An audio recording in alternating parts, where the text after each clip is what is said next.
Negalima atsieti tikslų nuo priemonių. Tai yra neatsakingas kalbėjimas, iškelti tikslus, nepaaiškinant žmonėms, iš kokių šaltinių ir kokiomis priemonėmis mes tai finansuosime. Ir štai tada atsiranda erdvės tiek manipulacijoms, tiek samprotavimams, tiek baimėms ir abejonėms. Tai nepalikime tokios erdvės. Žmonės turi teisę žinoti ne tik kažkokius tai tikslus menamus, bet taip pat ir priemonės, kaip tai realizuosime.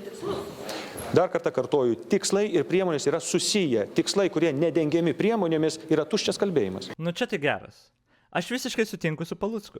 Jis visiškai teisybę čia pasakė. Jeigu tu pasakai pažadą, turi tikrai aiškiai ir pasakyti, kaip tą pažadą įgyvendinsi. Deja, ką jisai dabar padarė, tai diskreditavo ir parodė problemą su visa socialdemokratų priešrinkiminė kampanija.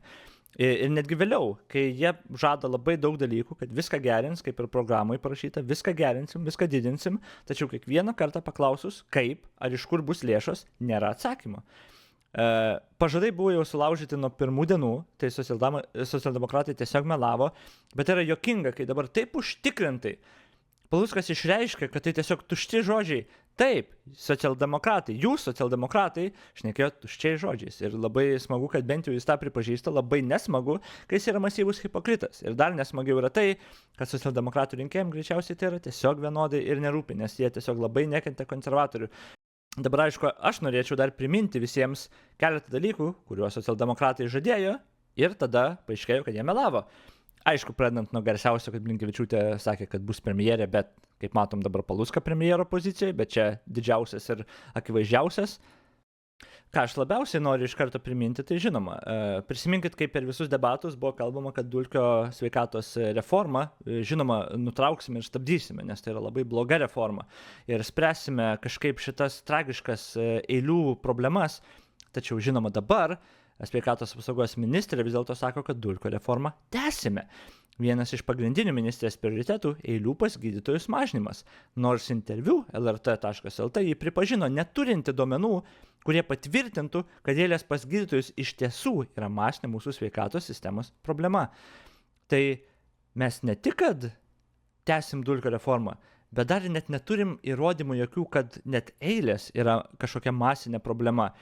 Per debatus, kita vertus, kalbėjo kitaip. Žinoma, tada biudžeto patvirtinimas vėlgi, kur sakė, kad biudžetas bus pats blogiausias ir konservatoriai visiškai nesugeba nieko, tačiau biudžetas buvo be praktiškai jokio pasipriešinimo patvirtintas. Ir žinoma, naudojam pasiteisinimą, kad čia per vėlų ką keisti ir panašiai. Netiesa, jie turėjo galimybių, tiesiog tai buvo geras biudžetas. Ir vėlgi, jie melavo savo rinkėjams. Jeigu konservatorius kaltino, kad čia gąsdinimas karu dėl 4 procentų net kalbos yra nerealistiškos, nes taigi nėra net kaip finansuoti, nei ten ką pirksim, nežinom. Kas pasikeitė paskui, 4 procentai čia praškai duotybė, bet paskui prezidentas pasako 5-6 procentai ir žinoma, socialdemokratai jau nieko nekritikuoja, o tiesiog sako, kad kažkaip reikės padaryti ir kritikuoja Nausėdą, kuris tiesiog šitą pasakė, nepateikęs pasiūlymo, kaip tą padaryti, iš karto plano. Ko jie nedarė vėlgi, visą priešrinkiminę kampaniją.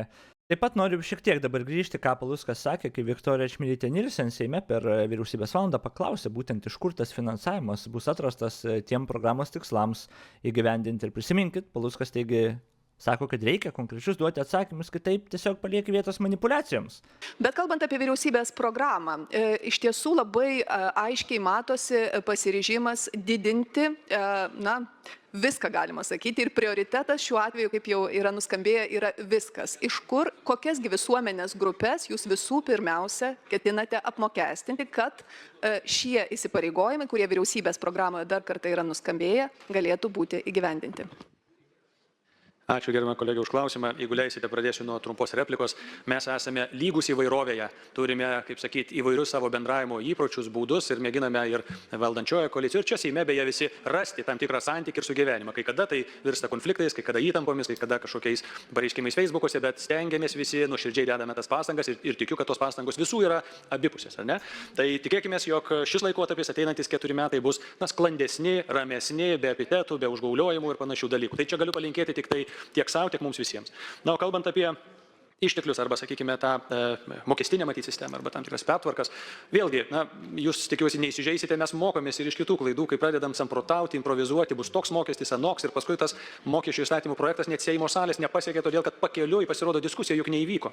Ar tarp koalicijos partnerių, ar su visuomenė, ar su verslo bendruomenė, ar sakykime, su vartotojų visuomenė. Taip, kad 25 metai bus skirti diskusijoms, tam, kad būtų įvertinta bet kokia korekcija mokesčių, tai yra tiek verslo konkurencingumui, tiek perkamai galiai visuomenės, tiek vartojimo įpročiams ir panašiems dalykams. Todėl dar kartą sakau, ši vyriausybė yra įsipareigojusi didinti perskirstimą, tačiau jis turi būti adekvatus, pasvertas, kiekvienas žmogus turi suprasti, kiek iš jo kišenės valstybės vardu yra reikalaujama ir kas bus už tos pinigus daroma, nes tai formuojamas pasitikėjimas. Kitu atveju to pasitikėjimo nesant ir nebus plataus konsensuso, palaikymo ir supratimo. Ačiū.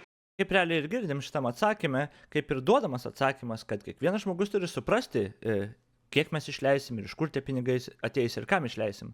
Tačiau nėra būtent to atsakymo, kaip išleisim, ką pirksim ir iš kur pinigai ateis. Ir tai buvo visa retorika per visus priešrinkiminės kampanijos pažadus, kad štai viską padidinsim, viską pagerinsim, bet kiekvieną kartą paklausti, o iš kur ir kaip, atsakymo nėra. Prieš ką Paluckas labai dabar pasirodo yra nusiteikęs, kai tą daro Nausėda ir reikia apkaltinti turbūt, nežinau. Ir nežinau, aš kaip paaiškinti, pavyzdžiui, žmogui, kuris balsavo už socialdemokratus, kad tai nėra gerai, tai nėra priimtina, tai neturėtų būti priimtina. Socialdemokratai labai jojo ant tos konservatorių neapykantos idėjos ir aš suprantu, tvarkoj, nekeskit konservatorių. Bet konservatoriai tikrai daug konkrečiau atsakinėjo į klausimus, net tom temom, kur jums tikrai nepatiko, kaip jie pasiekė rezultatų, kuriuos pasiekė. Bet jie davė atsakymus. Socialdemokratai, kita vertus, neduoda. Ir tai yra blogas dalykas, prieš ką mes turim tikrai priešintis, nes tai gali tapti nauja norma einant į priekį.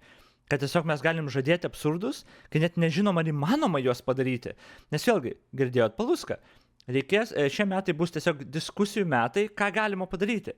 Nes jis pasimokė iš konservatorių, kaip pasakė, pavyzdžiui, pažadė, kad reforma ten kažkokie mokesčių, pavyzdžiui, gyvendins ir tada patikė ją ir nieks nebalsuoja už, nes ten galbūt kažką netai parašė ir kažkur kažkas nepatiko kažkam. Bet problema yra ta, kad socialdemokratai nežino net kas įmanoma padaryti, bet jie jau pažadus dalina. Tam turi būti atsakomybė, tam turi būti viešas tiesiog ištisai klausinėjimas, ar jūs tada melavo tiesiog, bet aišku, socialdemokratams jokios principinės pozicijos niekada nerūpėjo, tiesiog turi rinkėjai biškiuką prabusti ir jūs galite nemėgti konservatorių ar visiškai kitų partijų, bet bent jau šitokį standartą turėtume turėti. Jeigu jums žada kažką ar padidinti, ar pagerinti, jie turi pasakyti ir labai labai konkrečiai kaip. Ir čia jums sako tą Paluckas, ne aš. Bet aš pritariu Paluckui čia, kad reikia tikrai konkrečiai pasakyti. Dabar labai dėja, socialdemokratai nė karto to nepadarė. Priešingai, jie kaip tik visą laiką kuo tuščiau kalbėjo. Padarysim, pakalbėsim, padiskutuosim, kad nereiktų prisirišti savęs prie jokio konkretaus pažado. O tai yra netgi Palucko žodžiais tiesiog manipuliatyvu ir jie naudojasi rinkėjais, kurie nesuprato, nesusivokė ir dabar išrinko juos ir turim, ką turim. Tai tiek, džiaugiuosi, kad bent jau dabar pradeda labai aiškiai rodytis socialdemokratų ir Palucko hipokritiškumas.